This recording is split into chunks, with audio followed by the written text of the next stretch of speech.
entonces, lo que sí parece que tenemos todos claros, y todos ustedes tienen claros, es que sí que hay que hacer algo, o sea, eso es evidente. Quizá no tan acuciante, no el año que viene, pero no con gran demora. La cuestión es, y lo que estábamos aquí, ya han salido muchas cosas, es sobre si estamos preparados para hacerlo, ¿no? Además de la disponibilidad de materias primas o de la capacidad para construir o para reconvertir infraestructuras, que esto ya ha sido comentado, también hemos comentado otros aspectos sobre en qué medida Galicia está preparada para abordar la transición energética, tanto desde el punto de vista de las competencias de que dispone como de la competitividad y dinamismo de su sistema productivo. Ya han comentado que los centros de investigación y tecnológicos y la ingeniería gallega son suficientemente innovadores, al menos en la medida necesaria para liderar sectores de la transformación energética. Eso no sería un problema. ¿Consideran que la formación de la mano de obra es la adecuada en los diferentes sectores? ¿Estamos anticipando las cualificaciones a todos los niveles, y en particular el universitario, y eso nos toca a nosotros, pero como les llegan a ustedes esos profesionales, quizá esté en mejor disposición de valorarlo? ¿Es esa la cualificación necesaria para los empleos del futuro? Esto es un aspecto un poco diferente, pero que nos parece también relevante en cuanto a los impactos socioeconómicos. Como se suele decir, me alegra que me hagas esa pregunta, porque bueno, nosotros, nuestro sector por lo menos, es uno de los principales problemas que tenemos hoy en día, es la captación de talento, si le quieres decir de una forma estupenda, o conseguir mano de obra relativamente cualificada. Para nosotros es un problema, de hecho, como sector, arranca en breve un módulo de FP que se impulsó desde el sector, porque nosotros tenemos un problema muy grave de mano de obra cualificada. Y te hablo de mano de obra de gente que haga perforación, maneje excavadoras, ya no te hablo de técnicos, que de momento ingenieros se encuentran, geólogos con más dificultad, pero gente, sobre todo gente de FP, de formación profesional, la gente que maneja la planta, pero es un problema general y nosotros que hablamos con mucha gente, estoy ansioso por escuchar qué dicen ellos, pero es un problema común el tema del personal. Sí, antes de continuar, ya les voy a incidir un poco más en la pregunta. ¿Consideran que desde la propia regulación del sistema de formación profesional y también el universitario no nos hemos adaptado a tiempo, no lo hemos reconvertido en función de las necesidades que se iban a tener? ¿Está obsoleto? Pues si tengo la verdad, no me atrevo a decírtelo. Antaño no había formación y el otro día en un evento con profesores de formación profesional me decían, es que ahora a lo mejor es que tenemos demasiados ciclos y la competencia para llevarse a alumnos de uno a otro es muy alta. Pero no lo sé, no te lo puedo valorar. Bueno, el tema de la formación. Por cierto, hablando del sector del auto, que antes se me quedó ahí, yo cuando pienso en el auto en Galicia pienso en Eurovesa, no pienso en Stellantis. Que igual es en quien deberíamos de pensar. Igual es en quien deberíamos de pensar. No vaya a ser que cualquier día se nos vayan porque tomen una decisión en Francia y nos quedemos sin nada. Igual hay que pensar en quien decida aquí. Sí, claro, no, ahora son Fiat, ahora quien manda es Fiat. El tema de la formación, yo llevo varias jornadas sobre eólica marina en Madrid, en Ferrol, donde estaban llevándose las manos a la cabeza diciendo que necesitaban una cantidad ingente de caldereros y soldadores y que no los había, que no hay, sencillamente no hay. Es más, un conocido que está gestionando un proyecto muy interesante, Nervión Naval Offshore, decía directamente en una de las jornadas, dijo, joder, yo es que estuve hablando con la Xunta sobre un ciclo superior de calderería que necesito en dual, que me los lleva a todos, Me dijo, tenemos entre Ferrol y Aspontes, podemos formarte 30 personas al año. Dijo, pero si yo necesito 300. Necesito 300. Y yo necesito 300, pero después Windar necesita otros tantos. Vale, no hay personal. Yo estuve colaborando con recursos humanos en mi empresa, también buscando dualidad de determinados ciclos.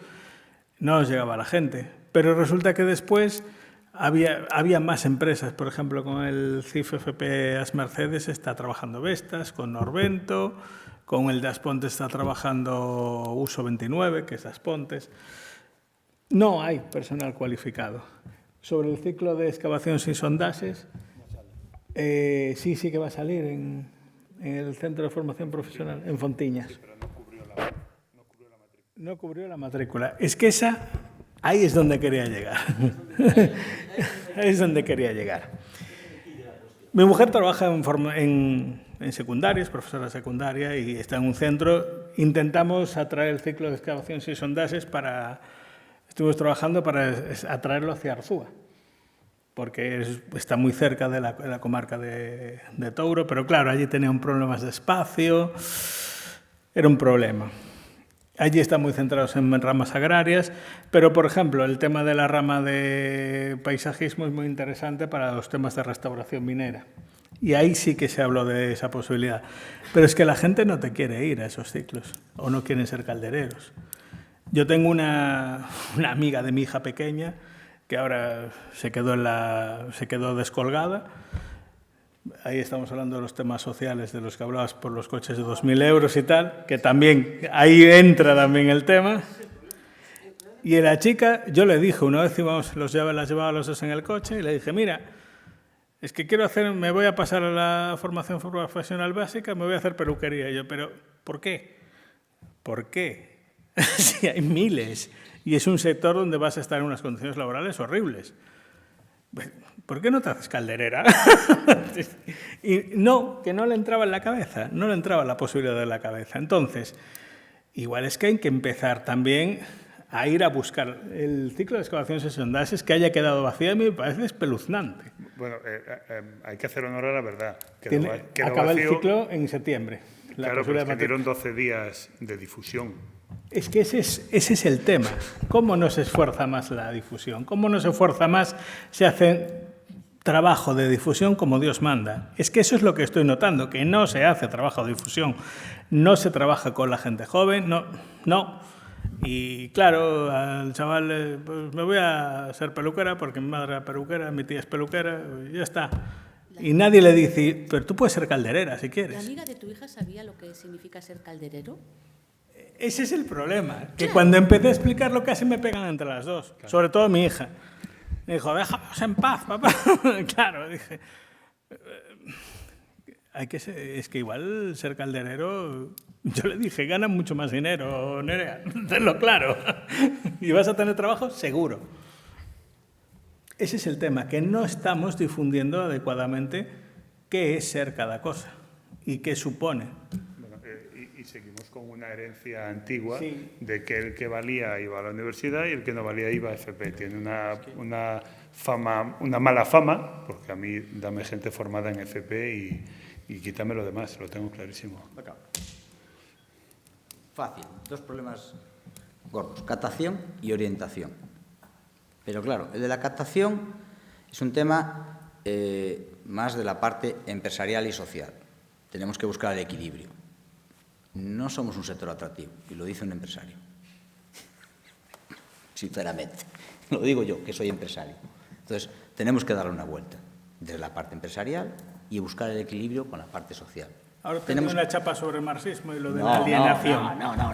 Y te digo qué es atractivo y qué no. Que no. Pero bueno, tú me entiendes perfectamente lo que te quiero decir. Yo empecé a trabajar en el año 90... Yo sé lo que se ganaba en el año 90, sé lo que se gana ahora, sé las condiciones. Y luego la de la orientación. Es que, Abel, yo creo que orientamos demasiado tarde. Porque para una formación profesional del siglo en el que estamos, ya no nos vale cualquiera. Ya no nos vale cualquiera. Y yo siempre pongo un ejemplo que es una chorrada, ¿no? Y digo, hoy un albañil levanta un tabique con un láser. Tiene que, como mínimo, saber leer y entender. Sí. Y cuidado con lo segundo, que es lo importante. Lo importante no es leer, tiene que saber, como mínimo, leer y entender. Tiene que tener comprensión. Entonces, ¿qué ocurre? Que realmente orientamos tarde. Es que cuando ya el joven está desnortado, ya no sabe qué hacer, cree que no va a hacer el futuro, quiere reorientarse. Pero es que igual no tiene sustrato para reorientarse. porque igual ya no tiene capacidad de asimilar lo que nosotros queremos enseñarle. Entonces, la orientación tiene que empezar antes.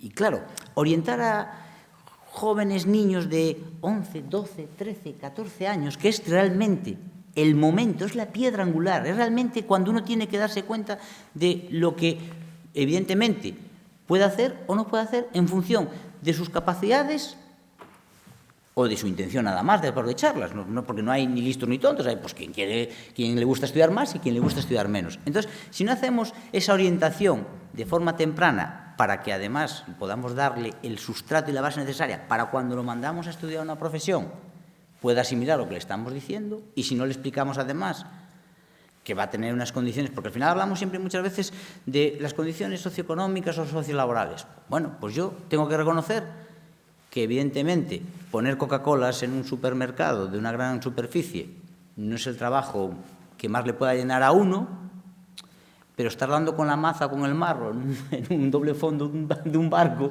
8 horas al día, pues si al final no hay una repercusión socioeconómica, y muchas veces más económica que social, que contrarreste eso, al final la gente no se decanta por una cosa o por otra. Entonces, primero, tenemos que orientar, pero orientar en el momento justo. No ya cuando el hombre se da, o el joven se da por desesperado y dice, bueno, pues ¿ahora qué hago? Hago un ciclo. Y pues un poco como dice él. Y además, ¿qué ciclo hago? No sé, no tengo claro cuál voy a hacer. A ver cuál es más fácil. A ver qué hizo mi amiga o a ver qué hizo mi amigo. No, tenemos que orientar desde el principio. Desde que lo mismo que nos enseñan ética, moral, matemáticas, ciencias, también nos tienen que enseñar el resto. No pasa nada. Y después tenemos una segunda parte, y es que tenemos una parte de la población a la que no queremos orientarle, que son las mujeres. Claro, cuando uno va por Europa adelante, se encuentra mujeres asfaltando carreteras, que no pasa nada, se encuentran mujeres pintando fachadas, se encuentran mujeres trabajando en fábricas, haciendo labores de electricista, de ingenieros, de directoras, de coordinadores, de todas. Pero hay una parte de los trabajos, por así decirlo, menos cualificados, que ya hoy en día no requieren capacidades fisiológicas, porque si inicialmente esos trabajos requerían unas capacidades fisiológicas en las cuales, pues evidentemente, a lo mejor la mujer no se adaptaba del todo, porque al final, pues fisiológicamente no somos iguales, lo mismo que no somos iguales intelectualmente. Ahí tenemos que reconocer que nos lleváis ventaja. Nos guste o no nos guste, ¿no? Pero es verdad que hoy en día la mujer podría estar más integrada en muchas actividades. Como dice, calderera, soldadora, electricista en mi empresa, fabricando un cuadro, conectando un cable, coordinando un equipo de trabajo. Pero no hay orientación.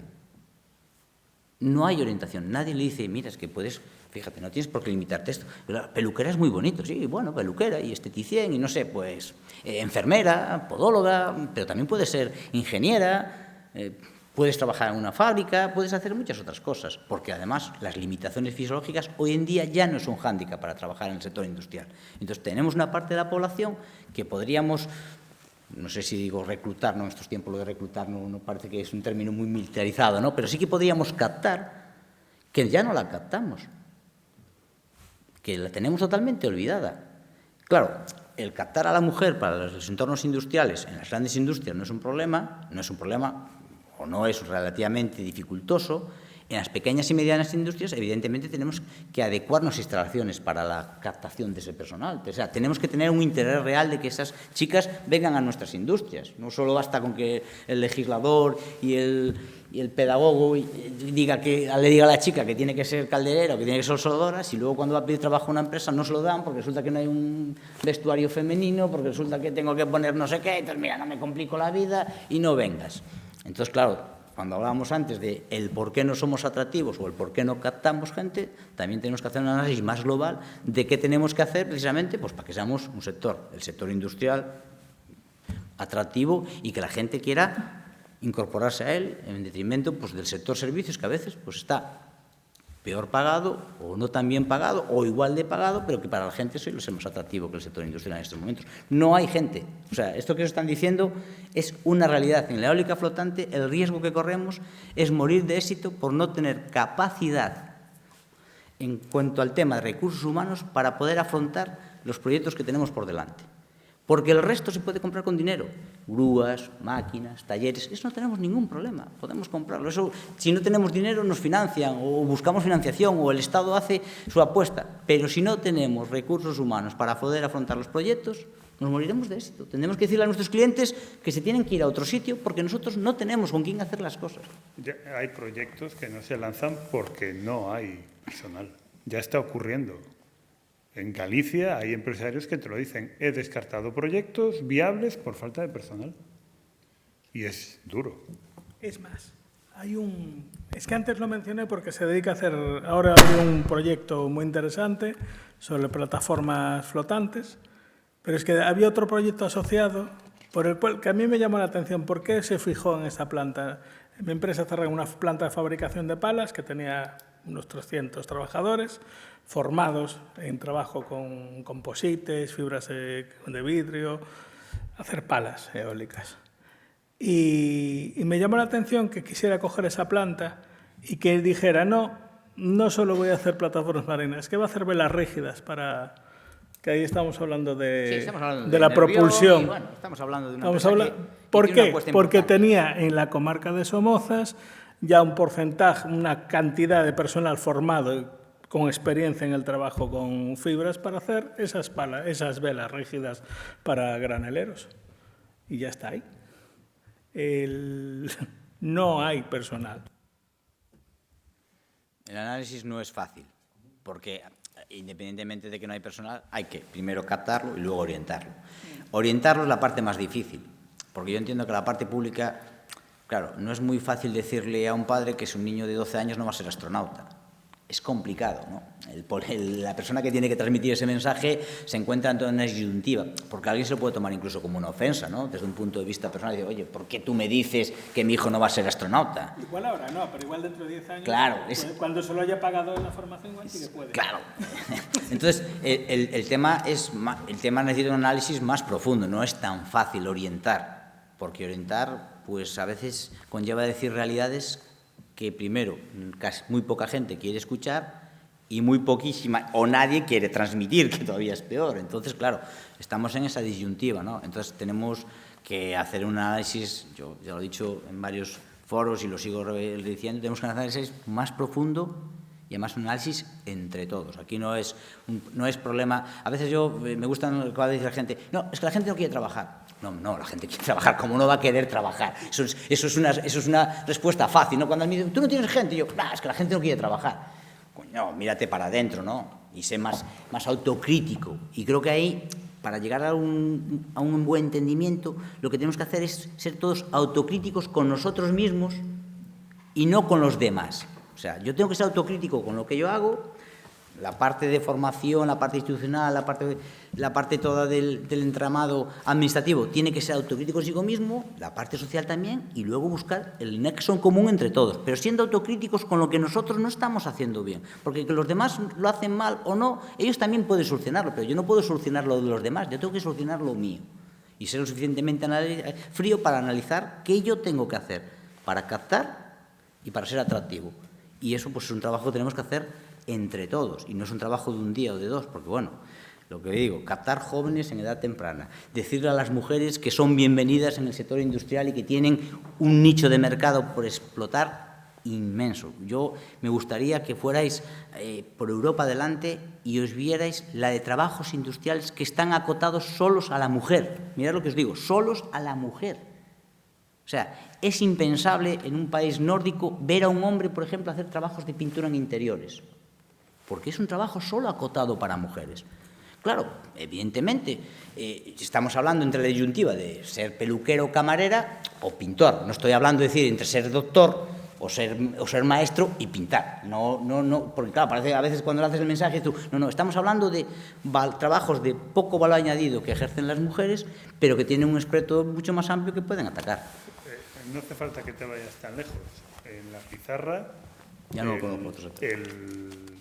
El puesto de colocadora, o sea, son los que embalan y clasifican las lajas de pizarra. Yo creo que en el sector de la conserva, el 95% son mujeres. Y en el sector de la conserva y en el del reciclaje, evidentemente. No, pero hay otros sectores, ya hablo de los sectores industriales, que muchas veces tienen más valor añadido en cuanto a la parte socioeconómica, que están totalmente abandonados, no están orientadas y tienen cabida, porque volvemos a repetir, no hay necesidades fisiológicas que limiten a la mujer para trabajar en el sector industrial. Hace poco estuve en una planta Luis Miguel estuvo conmigo, en Vigo, y más del 40 y pico % de la plantilla es femenina y manejan tochos de acero bastante grandes. Y claro, nos decía el gerente, aquí no movemos una pieza de más de 15 kilos, no la tocamos. ¿Por qué? Porque es estúpido. Entonces no hay ningún motivo para que no entren mujeres a trabajar aquí.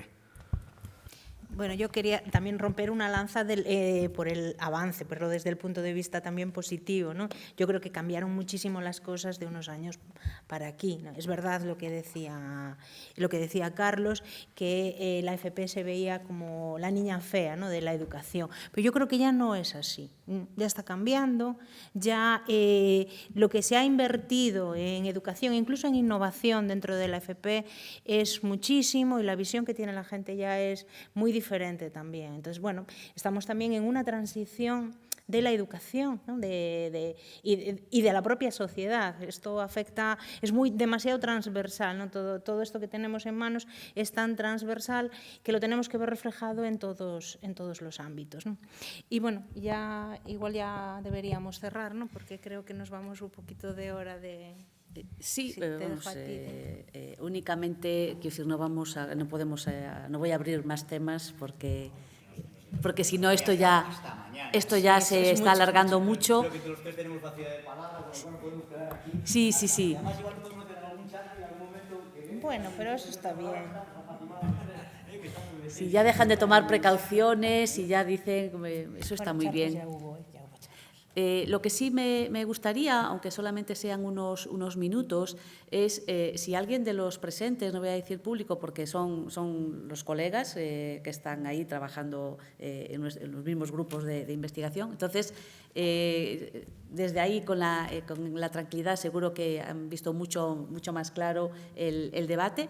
Y además, en esta última parte hay expertos en cuestiones de mercado de trabajo que tendrían mucho que decir sobre esto. Entonces sí que me gustaría darles la oportunidad, si alguno de los presentes quiere hacer alguna pregunta concreta, algún comentario. Ya no tenemos mucho tiempo, pero sí unos minutos, ya nos da igual comer tarde que más tarde. O no comer.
No pasa nada.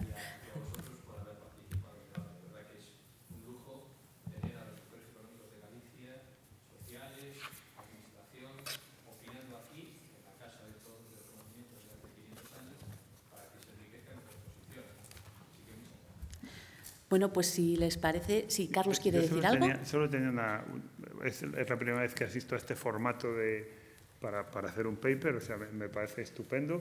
Lo que pasa es que creo que todos hemos asistido a unas cuantas jornadas. A mí me ha parecido una pena que no estuviera abierta a todo el mundo. Bueno, está Vale, vale. Porque aquí se han dicho cosas muy interesantes por parte de los compañeros.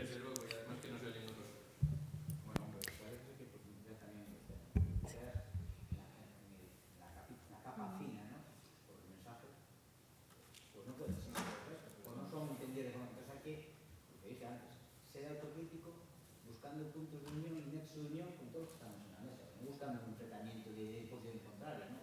Todo lo contrario, porque cuando a un debate, por este, trato de buscar un entendimiento y muchas veces pongo encima de la mesa, o casi siempre pongo encima de la mesa, intento poner ideas precisamente para dar lugar a que la gente piense y medite, ¿no? No significa muchas veces que lo que yo diga sea lo que yo pienso. Muchas veces lo que yo digo es lo que yo creo que se tiene que debatir para que cada uno pueda tener su propio pensamiento, ¿no? Pero bueno, este formato creo que es... Me gustaría, como él dijo, que estuviera abierto al público, porque estoy seguro que mucha gente nos haría preguntas de todo tipo, ¿no? Para matizar o aclarar algunas de nuestras posiciones, nuestros puntos de vista, porque bueno, siempre es positivo que alguien te pida que debatamos. Lo puede aceptar el IDECA o no, pero lo hace igual. Cuando hagamos la presentación del artículo en su totalidad, podemos volver a reunirnos. Sí, podemos volver a reunirnos y habrá alumnos ya, estaremos en plena, estará la universidad funcionando en su plenitud y esto seguramente estará lleno de alumnos para que podamos volver otra vez sobre los temas y que os hagan preguntas. Antes se supone que aquí sabréis preguntar. Sí, sabrán preguntar. No, hablo de eso, sabemos. Podemos quedar ya emplazados a, una vez que el artículo esté hecho, se les hará llegar y entonces ahí ya verán si quedan bien recogidas o no las opiniones, si eso aún hay que matizarlo, si eso ya ha cambiado. Nosotros hemos hecho cosas parecidas en otros formatos, pero no exactamente en este. Es muy interesante, volveremos a hacerlo. Serán nuestros invitados siempre que sea sobre cuestiones de energía y no solamente, porque tienen otros muchos ámbitos en los que opinar. Ha sido un debate muy interesante, todos sabemos que no siempre lo son, tenemos experiencias poco gratificantes de los últimos tiempos y entonces razón de más para agradecerles a todos la participación, las opiniones expertas y formadas, bien informadas y que contribuyen a que todos, yo desde luego, en este momento sé muchas más cosas que cuando llegué y eso me encanta. Entonces, muchas gracias y por mi parte, nada más. Nada, muy brevemente también, daros las gracias a todos por estar aquí y esperemos que no sea la última vez.